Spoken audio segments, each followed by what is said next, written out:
But I do acknowledge you have to be careful with how you use that darkness. So if I find myself diving into dark, evil, and like trying to create story from it, it's fine to me as long as the passion is the story. And luckily, I love Lumi Lumi so much that, as I said, the story writes itself. And I guess I unconsciously help push it forward, but the story writes itself. And so, the darker the better, the creepier the better, if the story is telling itself. Now, if I myself am leaning into it because of hatred in my heart, then it's completely different. And to allow hatred in my heart while I'm watching Lumi Lumi is contradictory because I'm watching it in my head. Because I can't have hatred in my heart while having love at the same time. They conflict. So I have to love the story and then let the lessons be told naturally. I can't think of any single party and have this deep, deep hatred for them. Can I do a shame on you scenery like the giant ant monkey penguin fusion? Perhaps.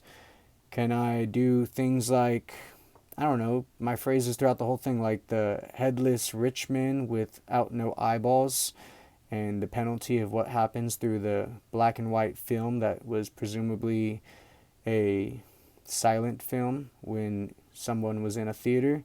Yeah, I see these things happening, but my original thought wasn't this evil darkness towards trying to curse anyone or create a scene that I'd be like, all right, this is what's going to happen to you.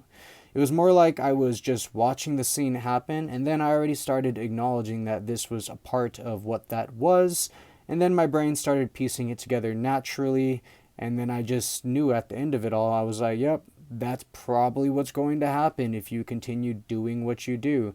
But I'm not trying to promote the situation. I didn't go into the situation with this evil intent to kill you because that's just not what the Bible teaches. And if I was doing that, then I would feel drained.